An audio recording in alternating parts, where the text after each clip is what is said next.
A 3-hour show? Oh, I'm gonna lose my mind. What's up, everybody? Clint Schweitzer here from On the Road to Rock, and tonight we're talking Guns N' Roses, my review from the Morton Amphitheater show here in Kansas City. It took place on Wednesday, October 19th, and let's start with the good, because there was a lot to like about this night, honestly. This was actually my third time at Morton Amphitheater this summer, and I really like this venue, guys. Hey, the staff is always helpful and courteous. Getting in and out is fairly easy, honestly. And they've got something I wish every concert venue in America had, and that's a discount concession area. Hey, we're talking $2 hot dogs and my favorite, $5 Natty Lights. That's right, I might as well have been 19 years old again because I was double fisting Natty Lights on Wednesday night for the first time since like 2005. So Morton Amphitheater, you're all right with me, guys. Now the show itself was delayed because of weather, and I'm just gonna say this, it was probably the nicest summer night of the year. I mean, temperatures dropped below 80, it was like in the 70s. There wasn't a drop of rain at the venue anyway, and I know that there were some storms around the area, and so extra precaution, I get it. They're pushing the show back, and with Guns N' Roses, that always creates a wonky situation. The Barbarians of California opened the show, played a short set because of the pushback, and I'm not going to even really dignify that with a review. It just wasn't for me. It was just kind of background noise and not the most pleasant background noise either. So around 8:30, Guns N' Roses finally comes out, and when they did, honestly, the band sounded awesome. The crowd was into it, and at this point, it is like capacity. Morton Amphitheater is just filled to the brim from the front all the way back to the lawn. And I've got to give Guns N' Roses, as a band credit. I mean, they sounded incredible all night. Slash sounds like Slash. Richard Fortus is phenomenal too. That's a guitar combination that I think is absolutely tremendous. And the sound at the venue, top notch. If we're judging this on musicianship and production, Guns N' Roses delivered, no doubt about it. But now we get to the bad. Because this show, guys, was over 3 hours long. 29 songs. That's right, 29. And listen, I respect the hell out of a band that's willing to give its audience their money's worth, but there comes a point to where I'm asking myself, why? We had covers, we had extended jams, we had solos, we had extended instrumental sections. At certain points of this night, I felt like I was being forced to watch the entire Lord of the Rings trilogy.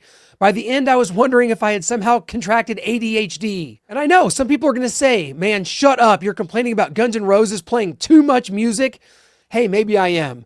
But I'm going to die on this hill. Guns N' Roses did not need to play 3+ hours in 2026. I mean, do we really need to hear Wichita Lineman or Sabbath Bloody Sabbath? I mean, these are cool songs. They're interesting. But when you've got a catalog as massive as GN'R, where is a song like My Michelle or Patience? Like, what are we doing here? Hey, don't take it from me. My friend Ryan Roxy, who plays with Alice Cooper and used to be a member of Slash's Snake Pit back in the day, he put it perfectly. It's too long for everybody, man. What are you fucking kidding me? Even the most diehard fan, look, that's like asking yourself, do you want to see the director's cut of every single movie? For the most part, don't bore us. Get to the chorus. Let's see. Yeah, let's see the guitar solo. We're going to have that. Don't make it too long. Let's see some sort of drum solo so that Axl can rest his voice. Let's have some, this or that. But hey, man, 2 hours, wrap it up if that's what you got to do. Hey, the crowd was most certainly losing interest as the night went on. There's no question about it. And it's a Wednesday night. People have jobs, people have kids, they have responsibilities. I get it. People my age, I'm 42 and just standing that long. I mean, gosh, the back pain's unbearable. I'm not going to sit here and pretend that Axl Rose should sound like he did in 1988. I mean, he doesn't. Everyone knows that. It's okay. He's in his 60s.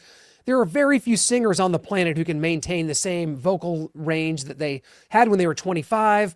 Totally okay with that.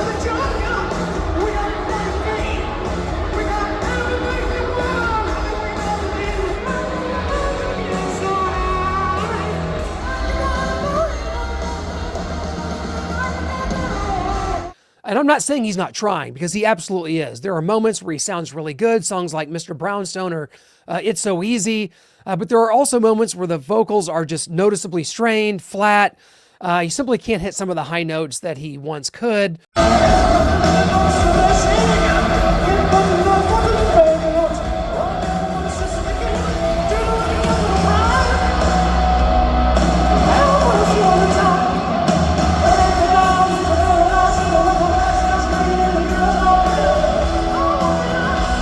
that's reality right now. Why are you putting his voice through a 3+ hour show? Why add all that extra strain? The simple solution is take that massive Guns N' Roses catalog and put together a killer 2-hour set. Nobody would be disappointed with that. People want the hits. Give them songs from Appetite for Destruction. Give me Rocket Queen, My Michelle, It's So Easy, You Could Be Mine, Paradise City, Sweet Child of Mine, November Rain, Welcome to the Jungle. People want to hear all that, which they got for the most part, of course, but adding in all the extra layers of fat, it's just like you could trim that very easily and get off stage before everybody is literally exhausted. And it got me thinking during the show, is there any band that I want to see play live for 3+ hours? The answer is no, I don't need that. And I love music. I go to more concerts than anyone, and I don't want to see anyone on stage for 3+ hours. It's just not necessary. Many bands try to pull this off. I mean, Bruce Springsteen does it. That sounds like torture to me. I can't even imagine it. Taylor Swift, I think, kind of did this on the Eras tour. I mean, that's a different animal. That show's essentially a theatrical production built around her entire career. But Guns N' Roses, no! 3 hours is unnecessary, especially when you're dealing with a band whose members, I mean, they're now in their 60s. Why do I need to be leaving a Guns N' Roses concert thinking, wow, that was great, but it just should have been a lot shorter? And like I said, there were certainly moments that were amazing during this show at Morton Amphitheater. The band sounds great. Slash was phenomenal.